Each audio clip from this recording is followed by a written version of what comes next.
Seja muito bem-vindo, eu sou Paula Leal, está no ar mais um Oeste Sem Filtro. E nós preparamos um especial do programa com a seleção dos assuntos que mais repercutiram na semana.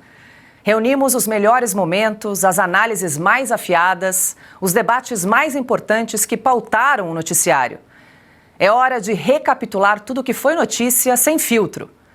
E antes de conferir o que vem por aí, eu convido você a se inscrever no nosso canal e a deixar o seu like, a sua curtida pra gente. E o presidente Lula afirmou que o seu filho Lulinha não terá privilégios caso as investigações contra ele avancem. A declaração foi dada durante participação num podcast. Ontem, a gente lembra que o ministro do Supremo Tribunal Federal, André Mendonça, autorizou a abertura de um inquérito para investigar a suspeita de tráfico de influência envolvendo o filho do petista. Se meu filho for acusado de qualquer coisa, ele será tratado como filho de qualquer pessoa, como eu. É o certo. Sabe? Será tratado. Não haverá nenhum privilégio. Eu jamais pedirei para um delegado ou para um juiz não fazer as coisas corretas. Se ele tiver certo, ele vai se ferrar, ele vai ter ajuda minha. Se ele fizer coisa errada, ele sabe o que eu passei. Outra questão. Ele viveu dentro da minha casa o que eu passei. Ele sabe o que é um pai vendo com 5 filhos, vendo a televisão, chamar a família de ladrão o tempo inteiro. Ele sabe que a minha mulher morreu por causa da desgraça da Lava Jato. Ele sabe. Então ele não tem o direito de errar. Ele sabe disso. Ele jura para mim todo dia. Jura pra mim, eu acredito nele. Ele está onde? Está na Espanha agora? Está morando lá. Ele jura todo dia. Se for julgado, ele virá para cá. Não vai ficar escondido, não. Alexandre Garcia, muito boa noite. Nessa fala do presidente Lula, teve até ato falho ali na resposta. E foi uma coincidência porque esse podcast ocorreu na sequência da notícia de que o ministro André Mendonça tinha autorizado ali a abertura de um inquérito justamente para investigar o Lulinha por tráfico de influência. O ato falho foi o vai se ferrar? Foi isso? Ou teve outro? Não, eu peguei esse. Foi esse que eu peguei mesmo, Alexandre. Eu sei que você gosta de pegar ali nas entrelinhas, eu também anotei essa. Então pegamos. E agora só faltou aquele menininho que aparece no canto da tela morrendo de rir. Porque tudo que a gente viu até agora é proteção ao filho. O filho está lá na Espanha, por exemplo. O repórter, o entrevistador, muito delicadamente perguntou: está na Espanha? Ele está morando lá. Por que ele está morando lá? Não gosta do Brasil? A Espanha faz muito calor nessa época, deve ser isso. Meu Deus do céu. E os sigilos e as proteções lá no INSS, com o Careca, né? Com a dona Luxinger. Né? Então, o que está acontecendo agora é que também se descobriu que ele fazia pressões lá no Ministério da Saúde com aqueles Schwendenberger, né? Parece que era o que andava de moto com a Dilma, depois foi para trabalhar no Palácio do Planalto, ele era o secretário executivo número 2 no Ministério da Saúde e tinha que abrir caminhos para tal de cannabis. Né?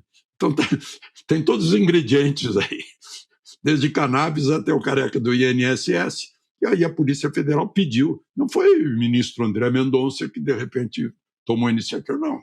A Polícia Federal é que está tocando o inquérito. Submeteu ao ministro André Mendonça uma série de indícios que levaram à decisão do ministro para vamos investigar. Se ele for tiver isento de qualquer crime, ok. Agora, não adianta, a gente pode anotar, registrar a declaração do Lula, a afirmação dele, né? Só que depois é descumprido como tudo isso. Isso que o Augusto mostrou aí do plantio e a semeadura, né? E a colheita. É a maior cara de pau. Né? Por isso que precisava do menininho ali, um carimbo no cantinho da tela, menininho morrendo de rir de uma coisa dessas. Mas, enfim, temos aí, né, para inquietação do pai, o filho, embora estando lá nas terras de Dom Quixote, né, esteja à distância esperando as investigações. O Piotr, tem um ponto interessante aí dessa questão da investigação, que a Polícia Federal pediu a abertura desse inquérito, dessa investigação contra o filho do Lula, e, na verdade, tinha intenção de tirar das mãos do ministro André Mendonça. E aí apresentou esse relatório para o presidente do Supremo Tribunal Federal, que deveria ser o Fachin, mas como ele está de férias, quem está assumindo a presidência do Supremo é o ministro Alexandre de Moraes. O que fez o ministro Alexandre de Moraes? Em vez de enviar para o ministro André Mendonça, que já estava ali com o caso da Operação Compliance Zero, que também abrange os mesmos personagens, ele disse o seguinte: não, vamos levar para sorteio. E aí a máquina mágica do Supremo Tribunal Federal sorteou e o ministro relator foi André Mendonça, justamente para esse inquérito envolvendo o filho do Lula. Mas tem esse componente de que a Polícia Federal, de alguma forma, queria tirar das mãos do ministro André Mendonça essa investigação. Paula, por partes, acho que você trouxe aí um preâmbulo bom, mas primeiro, por que a Polícia Federal estava tão interessada em tirar? Porque aí vamos voltar, é uma terminologia técnica, mas vale a pena. A questão de um juiz prevento é um juiz que já está tratando de casos assemelhados, aquele caso ou casos assemelhados, né? Então não tem por que você mandar para um outro juiz. Era o André Mendonça, mas a Polícia Federal, eu estou entendendo que neste momento, quando o delegado da polícia vai lá e pede autorização para ir adiante com uma investigação, isso deve ser uma comunicação institucional. É aí que entra a Polícia Federal Política do Lula. Estou entendendo isso. Aí vamos remeter ao Supremo Tribunal Federal. Como a polícia reclamou que a Procuradoria-Geral da República tinha que parar o André Mendonça, como se a Procuradoria-Geral da República tivesse esse poder. Não, não tem, felizmente, nesse caso. Aí vai lá para o ministro, que hoje é o presidente interino do Supremo, o Alexandre de Moraes, que obviamente não pode alegar ignorância. Ele sabe que é um caso de prevenção, ele sabe exatamente que já tem um juiz, um ministro, tratando de casos assemelhados ao Lulinha. O que ele faz? Não, vou mandar para a máquina do sorteio. A máquina do sorteio deu uma banana para o Alexandre, para a Polícia Federal e sorteou o próprio André Mendonça, e o Lulinha vai continuar sendo investigado dentro do gabinete do ministro André Mendonça. Ponto. Há coisas no Brasil, né? Brasília tem OVNIs, aquelas coisas que tem lá, alguma coisa. Que bom, não sei se é isso ou não, mas felizmente tentaram fazer ali, contornar a justiça brasileira. A justiça brasileira não se permitiu contornar, vai ser investigado novamente, neste caso, pelo André Mendonça, porque a Polícia Federal chegou a dizer: não, mas isso não tem nada a ver com aquela operação sem desconto, aqui é uma outra coisa. Mas espera aí, envolve de novo o Careca do INSS, envolve de novo Lulinha e a Roberta Luxinger. Ué, por que vai investir outro juiz para investigar? É o mesmo. Mas a polícia tentou, Alexandre de Moraes tentou, caiu no André Mendonça. E o Alexandre está tentando fazer isso aí, ele que avoca todos os casos. Sim, claro. Todos os casos caem com ele, ou ele é sorteado. Aliás, ele assumiu o cargo de relator do inquérito do fim do mundo sem sorteio. Nem isso. É o seguinte, é disso que eles trataram no cafezinho. Boa. No cafezinho, claro. O Lula, ele sempre protege os filhos, protege desde o primeiro dia. O Lulinha, no último dia do segundo governo Lula, ele foi agraciado com um passaporte diplomático. Depois ele devolveu, foi obrigado a devolver, mas ele deu aquilo, sim, o Lula deu aquilo para o filho. Para ver se cola essa última do Lula. Se todos os... botar na conta da Lava Jato a morte da primeira mulher, é uma piada, né? Sim. De péssimo gosto. Porque se todos os parentes do Lula tivessem a saúde afetada pelo noticiário de que o chefe da família é ladrão, não sobraria um parente vivo. E toda hora aparece isso aí com fundadas razões. O Lula é ladrão. A família sabe disso. E vive muito bem graças a isso. Deixa eu trazer mais uma declaração do presidente nesse podcast em relação ao filho. Ele disse que o Lulinha está sendo usado como alvo de ataques justamente com o objetivo de atingi-lo politicamente. Esse meu filho, desde 2006, ele vem sendo utilizado um contraponto. Quem quer me atacar, começa atacando ele. Eu já ouvi várias histórias. Você deve ter ouvido. Hein? É dono disso, é dono daquilo. Eu vou te contar. Ele era dono de todos os gados da Friboi. Ele era dono de todos os gados da JBS. Ele era, sabe? Ele tinha carro de ouro. Tem mais trecho. O petista também não explicou o motivo de manter sigilos de 100 anos durante o seu governo, mesmo no caso de informações sobre gastos envolvendo a primeira-dama, Janja da Silva. Qual a explicação de colocar sigilo em tudo? Não, eu vou te dar um material para você ler. Não, mas depois por você quê? comentar. Deixa eu contar uma coisa para você. Primeiro, eu sou radicalmente contra sigilo de 100 anos. Então, Eu estou radicalmente contra sigilo de 20 anos. Eu acho que deve ser sigilo só coisa de Estado, coisa de segurança nacional. ou coisa Tá? muito pessoal. Eu estou te dando. Você vai receber a explicação, sabe, do que está acontecendo. A primeira coisa que nós tentamos fazer era mudar a lei. Mas não é simples de mudar. Não, mas como que funciona isso? Por que se coloca sigilo? Por que se coloca sigilo em alguma coisa? Por que não deixar transparente? Seria melhor. Sabe quem criou a lei da transparência? Fomos nós. Então, mas por que não... O que te limita? Não é o que me limita, porque não sou eu que decido. Não? Isso nem chega na presidência. Quem que escolhe o que vai Isso ficar vai em para a sigilo? CGU. Você tem órgão de governo, sabe, que apura essas coisas. Mas você não pode bater o pé e falar, não quero sigilo? Pode, se tiver uma coisa... Está meio contraditório isso aí, né? Mas tem mais um trecho justamente sobre esse tema. O Lula disse que está à disposição dos jornalistas para responder aos questionamentos sobre sigilos. Se um jornalista pedir uma informação, sabe, Sobre que ele alguma acha coisa que está em sigilo. sabe, e o responsável negar para ele, pergunta para mim, o que eu vou dizer? Porque não há nada nesse mundo, nada que mereça ser no O senhor sigilo. concorda que ia ser muito, muito melhor para todos se todos os presidentes tivessem tudo transparente? Ó, esse gasto foi para cá, cartão corporativo gastei nisso. Tudo Ô, Vilela, eu não vou achar o número. Não, aqui, tudo bem. Mas eu vou te dar. Eu vou te dar porque geral. é importante você saber. Tá. Hoje, aquilo que tem segredo de 20 anos, de 30 anos, nem merecia ter. E por que tem? É isso que eu Sabe? entendo. Nem merecia ter. Tá? Mas eu vou te contar.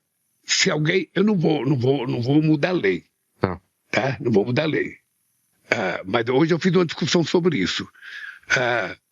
Vou avisar publicamente aqui para os teus. Sabe? Por quem está assistindo. Para ver o seguinte: se alguém fizer uma pergunta e alguém dizer tem sigilo de 50 anos, tem de 20 anos ou tem de 30, se não for uma coisa que envolva menor, se não for uma coisa que não possa ser dito mesmo, que é segurança nacional, se não for, meu cara, pergunta para mim que eu vou lhe dizer. Estamos perguntando aqui, a Revista Oeste está perguntando sobre os sigilos, presidente Lula, por exemplo, a agenda de visitas da primeira-dama Janja da Silva, que foi imposto sigilo. Aí sobre o nome das pessoas que visitaram a primeira-dama, essa, por exemplo, é uma questão. Estamos perguntando formalmente. Exatamente, oficialmente. Outro também, o parecer da AGU que fundamentou o veto ao projeto de lei da dosimetria também foi colocado sigilo. Sim. A gente gostaria de saber mais detalhes. Podemos seguir na lista, não é, Ana? Pena que o jornalista não estava com esse... também.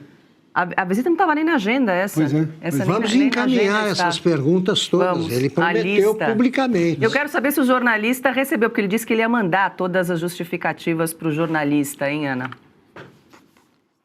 Não, mas é o jornalista que ele autoriza, que ele quer apenas, né? Igual é o Animal Farm, de George Orwell, né? Todos os animais são iguais, mas alguns animais são mais iguais que os outros. Então, é só aquele que ele escolhe. Depende do jornalista. Eu senti falta de uma réplica ali, ainda sobre o filho, porque o Lula já disse que ele traria o filho de volta, que ele não salvaria o filho, que ele pressionaria o filho para que o filho fosse... aberto, transparente, se houvesse alguma investigação. Agora ele já, né? Não, se as investigações se aprofundarem, é sempre, né, um passo à frente. Mas ele disse lá atrás que não, que se houver alguma investigação sobre o meu filho, eu falo para ele, vem para cá e ele vai ter que esclarecer tudo e transparência. Agora, você pega a administração do presidente Jair Bolsonaro, você vê o escrutínio, por que isso, por que aquilo, os filhos. Não, ninguém quer saber por que o Lulinha está morando na Espanha. Por quê? O que ele faz lá? Nós não estamos falando, né, do filho de um senador, nós estamos falando do filho do presidente da República. O filho do presidente da República. Então, a gente vê que não há transparência nisso, não há transparência no sigilo de 100 anos. E aí, fica por isso mesmo, ele fica com ele se empurra com a barriga, né, para a gente falar uma linguagem bem informal, se empurra com a barriga ali, tentando. O jornalista ali, né, o podcast, o Vilela até fez uma pressão, mas se o senhor, né, por que o senhor não levanta? Não, se um jornalista pedir. Então, Paula, eu reforço as suas palavras. Nós, jornalistas da Revista Oeste, estamos pedindo que abra o sigilo de 100 anos. Presidente Lula. Alexandre, lembrei de mais um caso aqui. De janeiro de 23 até abril de 2025, a presidência da República gastou um pouco mais de 55 milhões de reais no cartão corporativo.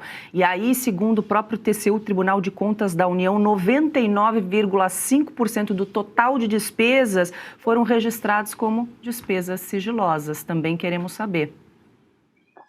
Pois é, a Janja disse que a gravata Ferragamo, que ela comprou do outro lado da rua do Hotel Tivoli, lá de Lisboa, que foi do bolso dela. Não sei se ela recebe alguma coisa no trabalho lá no Palácio do Planalto. Mas, enfim, está tudo escondido.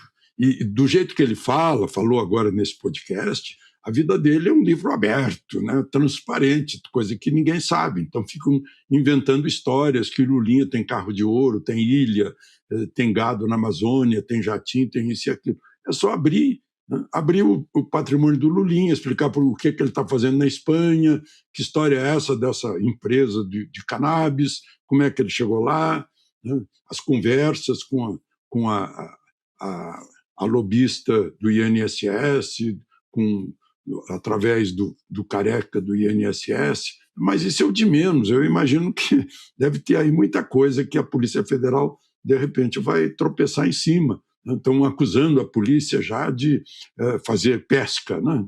Pescar para ver se acha alguma coisa do Lulinha. Mas, enfim, esses gastos, tem gasto pior em tamanho, né? Tem gasto pior, é gasto que...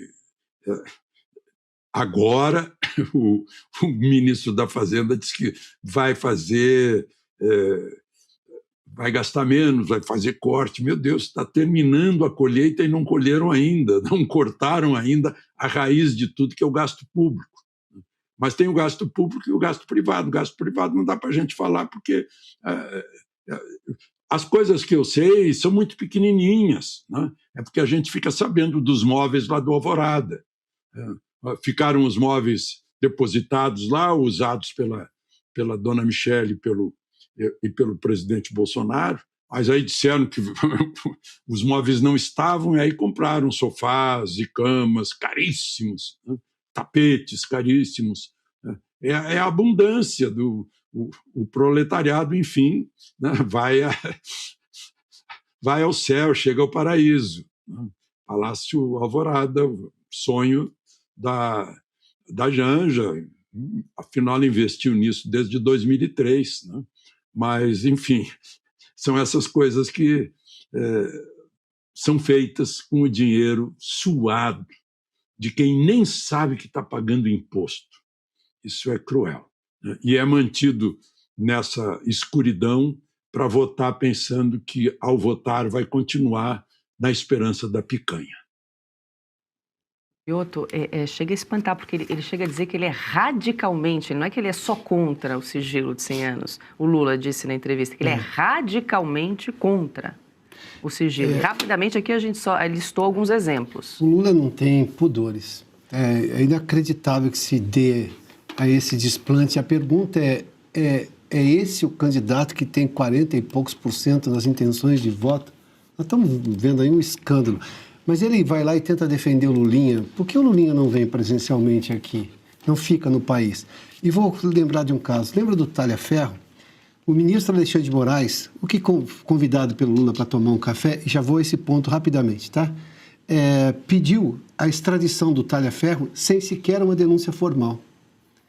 Ele pediu antes a extradição, antes do processo ser aberto. Ou seja, no caso do Lulinha está sendo investigado. Bem, por que o Alexandre não faz o mesmo agora? Porque o André Mendonça não subverte a lei. Está tecnicamente mantendo uma investigação de acordo com a legislação. Olha, para você ter uma ideia, nesse caso o ministro Alexandre formalizou o pedido de extradição do Eduardo Talhaferro no dia 14 de agosto. Para você ter uma ideia, o Ministério da Justiça encaminhou no dia 20 de agosto, dia 22 de agosto, aí sim que o Procurador-Geral da República, o Paulo Gonet, apresentou uma denúncia formal. Veja só, olha o nível de perseguição contra adversários e agora ele acha que o Lulinha tem que continuar morando na Espanha. Mas não é isso que você pensa, seu parceiro de STF. Por quê? Porque convidou o Alexandre para tomar um café, o Alexandre de Moraes. Vamos lá. O convite para o café, aquele que nós mostramos ontem, foi no dia 29 de julho. Sabe quando foi o sorteio determinado pelo ministro Alexandre de Moraes para que tentasse escolher um outro relator e acabou no gabinete do ministro André Mendonça? Foi no dia 30. O Augusto mencionou, né? Qual foi o assunto do cafezinho?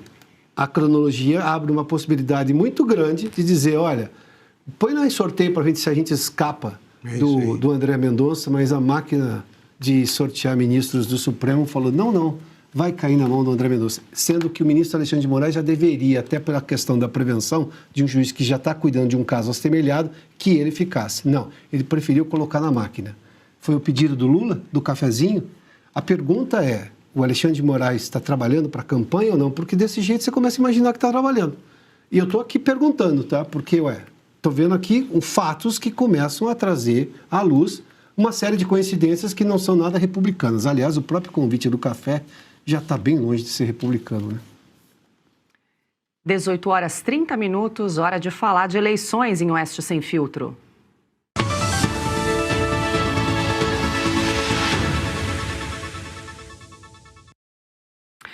E a formação da chapa de Flávio Bolsonaro à presidência da República segue indefinida.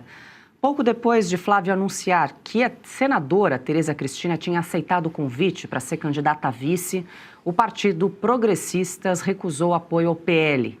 O PP decidiu manter a neutralidade nas eleições. Em nota, a legenda afirmou que a decisão já foi comunicada e aceita por Tereza Cristina. Flávio também destacou que está montando um grande time para a campanha e prometeu que logo serão revelados os nomes. Montando um grande time aqui, que cada vez mais todos verão quem está compondo esse nosso time para resgatar o Brasil com pessoas competentes, referências em suas áreas e todos engajados em não deixar o Brasil pro buraco. A gente está pagando aí 8 bi de dívida por dia, né, gente? Então, a conta chegou, né? A água passou do nariz. Então, acho que é bom todo mundo se unificar para que o Brasil não afunde, esse barco não afunde com todo mundo dentro.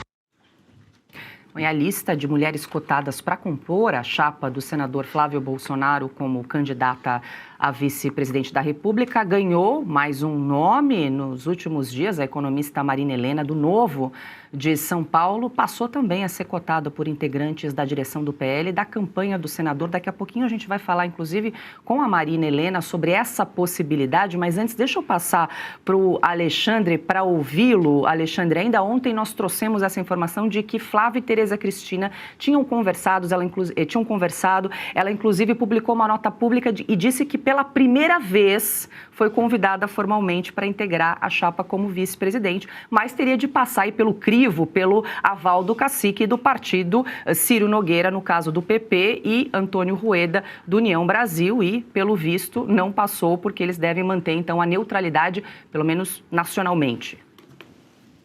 Gostei do cacique do partido, porque é isso mesmo, infelizmente, né? Os partidos têm donos, né?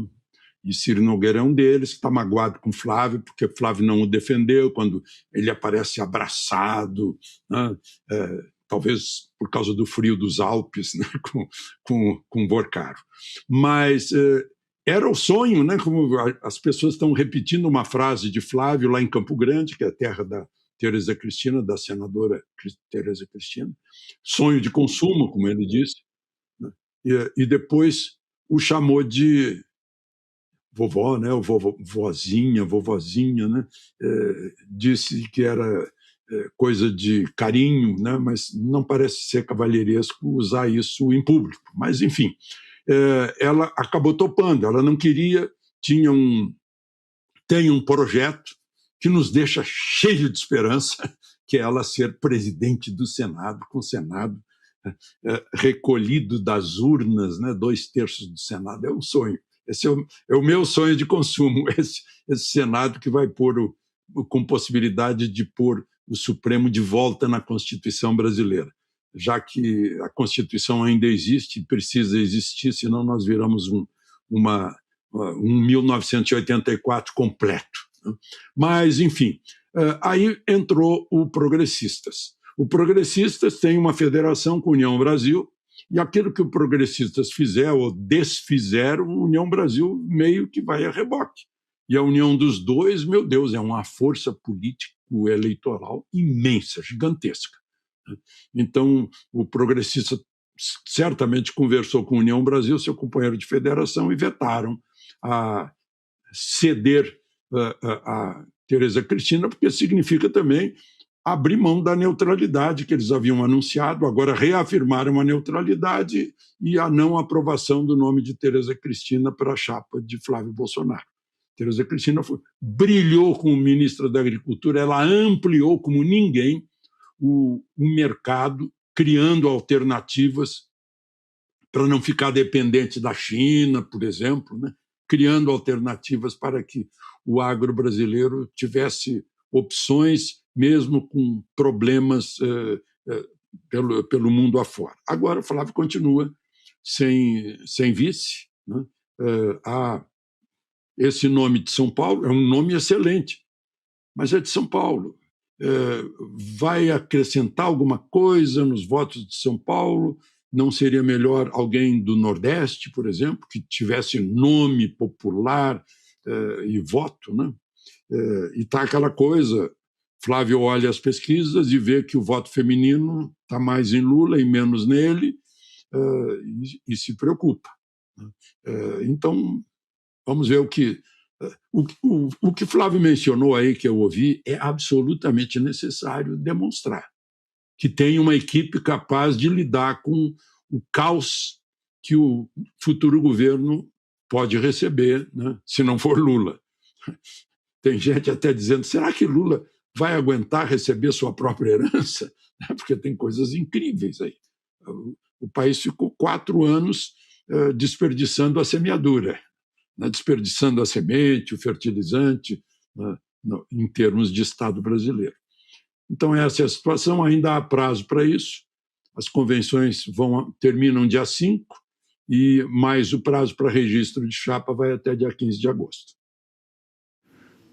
E agora sim, a gente vai conversar com a economista Marina Helena justamente sobre essa possibilidade de ingressar na chapa de Flávio Bolsonaro. Deixa eu dar as boas-vindas. Marina, muito boa noite. Muito bom conversar com você. Quero saber, o seu nome foi sondado para integrar a chapa de Flávio Bolsonaro. Queria te ouvir como é que foi esse convite, essa conversa com o PL. Afinal de contas, você integra o Partido Novo. O Novo tem um candidato que é Romeu Zema, já foi formalizada a candidatura do Romeu Zema. Então, queria saber como é que foi essa conversa com o PL e também internamente com o seu partido a partir desse convite. Boa noite. Boa noite, Paula. É um prazer estar aqui com vocês. Boa noite, principalmente a toda a nossa audiência da Revista Oeste. Paula, os contatos foram informais. Eu sei que saiu, né? Essa notícia foi divulgada na imprensa. Não veio nenhum contato formal de fato, ali da coordenação do Flávio Bolsonaro. Eu imagino que talvez por conta disso, né, eles devem estar procurando nomes, eles estão procurando nomes, já saiu também que eles estariam procurando um nome de mulher, né, para ser visto, que, aliás, só fazer uma parte aqui, eu acho uma verdadeira bobagem. Eu acho que não importa se é homem ou mulher, a gente precisa sempre ter os melhores para governar o nosso país, mas de qualquer maneira, Houve uma sondagem informal, nada, em nenhum momento eu levei isso, vamos dizer assim, como uma proposta de fato que o partido devesse pensar a respeito. E é importante dizer isso, hoje o Novo, ele tem um candidato, né, que é Romeu Zema, então hoje, o que e já estou aprovada, eu sou candidata a deputada federal por São Paulo. Mas a gente está vendo aí, né, e estamos na torcida, porque o que importa mesmo nessas eleições é que o PT saia do poder. Né? Eu estava ouvindo aqui um pouco antes a entrevista e vi o que foi discutido. E é isso, a gente hoje em dia tem esse consórcio, PT e STF, e a gente precisa se livrar disso. Acho que esse é o grande ponto. Agora, em relação a tudo que está sendo discutido, né, essa ideia de que até o Supremo está intervindo nas decisões, a gente está vendo aí até de vice, né, não só nas eleições, mas em todas as decisões, eu acho que tudo isso só escancara aquilo que a gente precisa combater, né? Então tem que tomar muito cuidado, porque o motivo que levou Jair Bolsonaro, a maior liderança da direita, para a cadeia, que a gente sabe que é esse consórcio PT-STF, mas não é só isso não. Isso envolve também um Congresso que foi completamente apático, covarde, e permitiu que tudo isso acontecesse. Então tem uma parte grande, não só da esquerda, mas também de um centrão e de uma falsa direita que não fez nada, né, para impedir tudo isso. Perfeito, Marina. Deixa eu incluir os meus parceiros de bancada também nessa conversa. Adalberto Piotto. Marina, boa noite. Bem-vinda uma vez mais aqui ao Sem Filtro. A minha pergunta vai justamente nesse ponto que você levantou. Sim, claro, o Romeu Zema é candidato do Novo. Essa campanha já está na rua, uma pré-campanha, né? Já estava na rua há bastante tempo. Os números não empolgam até o momento, mas tudo bem, a campanha não começou. Agora, há este ponto sim em comum, em que pese o fato de uma alegação do Romeu Zema, que ele inclusive cita o Bolsonaro de forma muito correta, porque foi exatamente isso que o ex-presidente Bolsonaro disse, quanto mais candidatura de primeiro turno, melhor. Fato é que nós temos um momento mais grave da campanha. A gente viu decisões recentes agora, essa recente do ministro Alexandre de Moraes, que poderia já levar o caso ao André Mendonça. Ele jogou a sorteio nesse bastidor que nós temos aí para tentar evitar uma investigação mais clara do Lulinha. E chama atenção porque isso acontece no dia seguinte àquele pedido de cafezinho, um convite de cafezinho do Lula. E aí, porque que o ministro se envolve numa situação como essa? O que foi discutido nesse cafezinho? Aí o segundo ponto que você mencionou.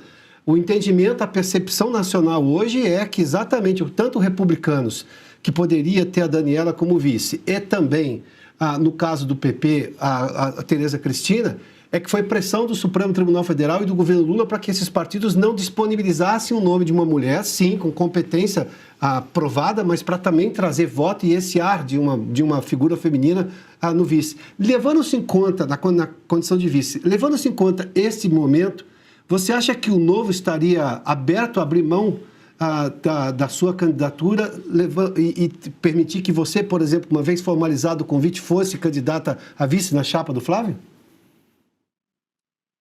Piotto, olha, eu acho que a gente tem que trabalhar com possibilidades concretas, né? Essa possibilidade de maneira concreta hoje não existe. Hoje o que existe é, de fato, o Zema como candidato pelo partido. Agora, eu queria só fazer um outro adendo aqui importante.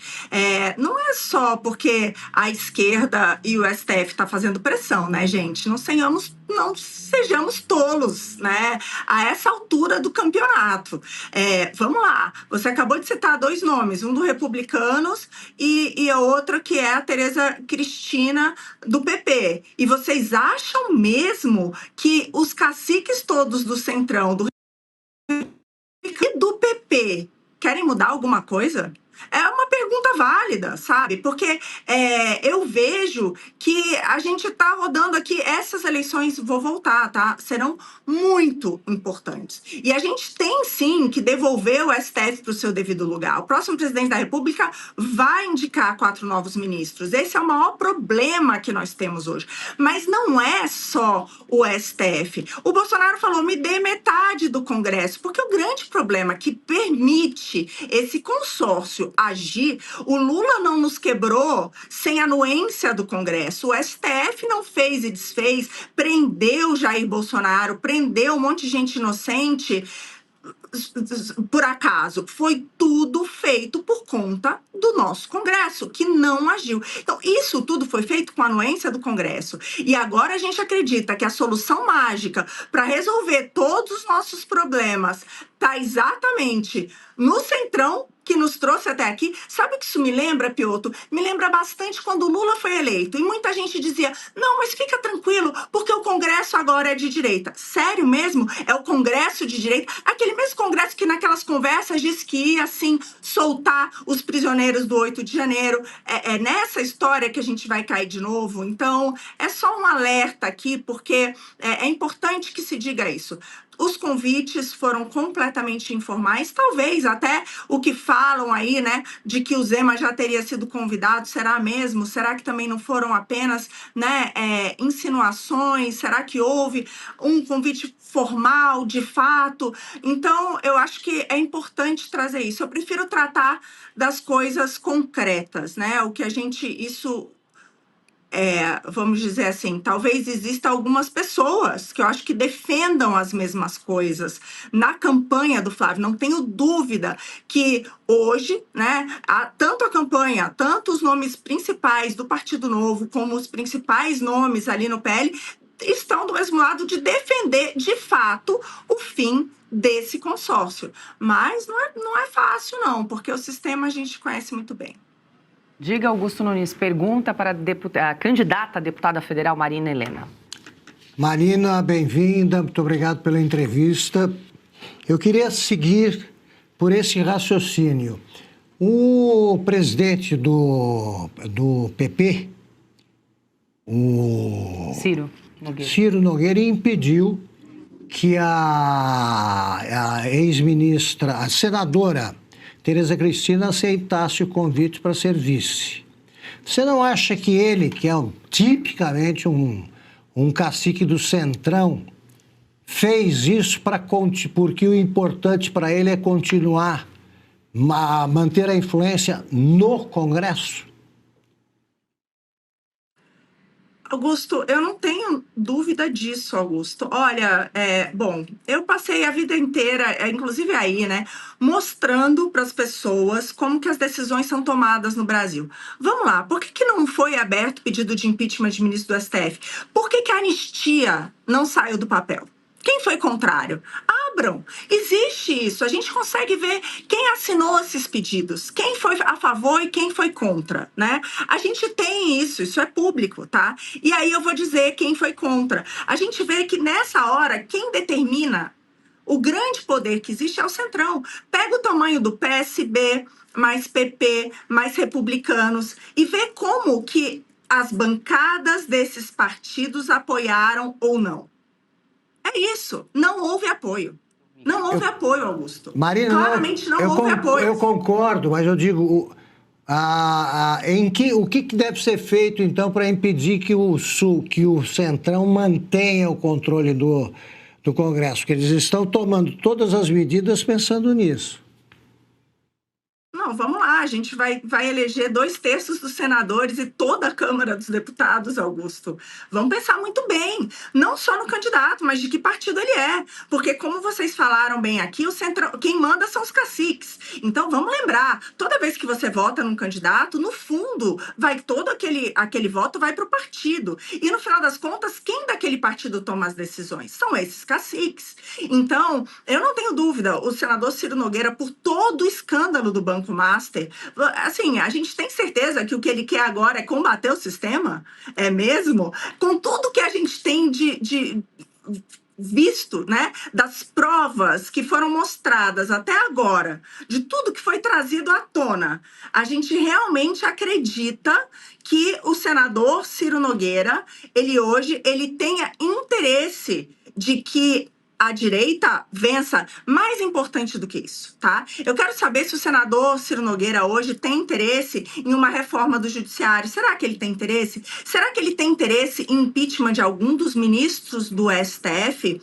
Será que ele tem interesse realmente de que Jair Bolsonaro esteja liberto? Ou ele tem interesse em libertar, em anistiar os presos do 8 de janeiro? É essa a pergunta que eu deixo. Eu não vejo esse interesse.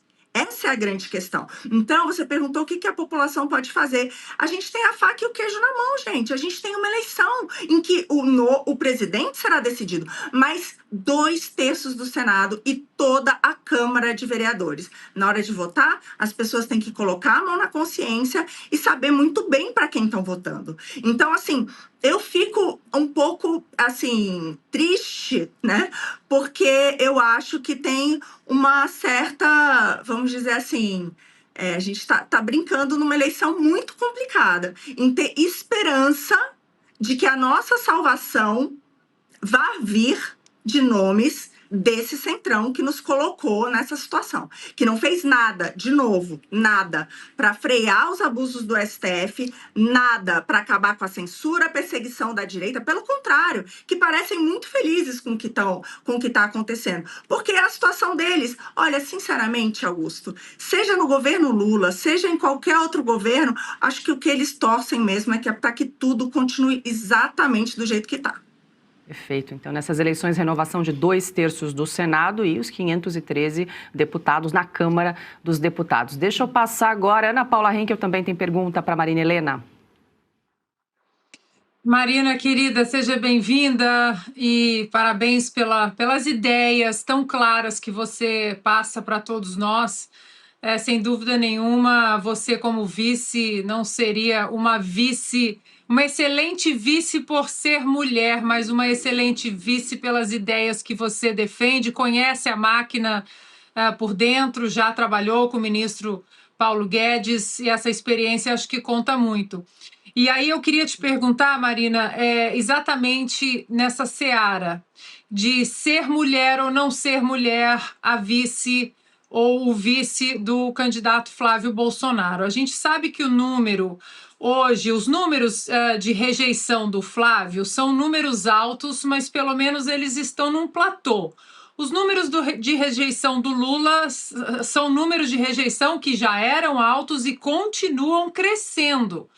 No entanto, muitos analistas acham que para vencer a eleição você precisa não apenas conquistar votos, mas também diminuir esse número de rejeição. E o Flávio, pelo menos, ele está estabilizado. E aí, nesse eleitorado, Marina, de pessoas que ainda não estão muito convencidas de que o Flávio é o candidato, que, claro, são pessoas na ala da direita, libertários, conservadores, liberais, enfim. Você acha que escolher uma vice apenas por ser mulher, você ou a Tereza Cristina ou a Daniela Marques, você acha que isso conquista o eleitorado feminino, que é um campo que o Flávio ainda encontra um pouco de dificuldade? Desculpa, gente, é só porque eu tô completa. Eu tava em um evento, né? Eu consegui uma sala aqui, então peço mil desculpas porque eu tô mexendo aqui, porque a gente não tem nenhuma infra, mas vamos fazer o melhor. Ana, eu sou totalmente contrária a essa ideia. Olha, eu acho que é ceder a pauta woke. Totalmente é ceder a pauta woke. Quem divide a sociedade entre rico, pobre, mulher, homem, eu não tô nem aí se é homem, mulher, se é azul, se é, sabe, verde, amarelo, não me importa isso. A minha questão é a seguinte, eu quero a pessoa mais competente.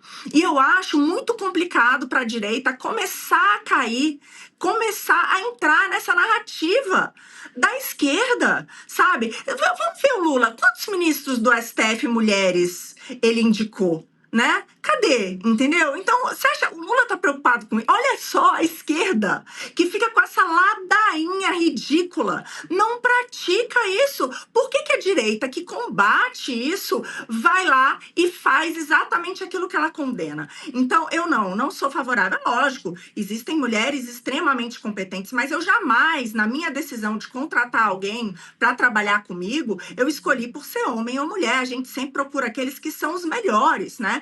É isso, você vai procurar um médico porque é homem ou mulher, você vai procurar um dentista porque é homem ou mulher, você vai, né?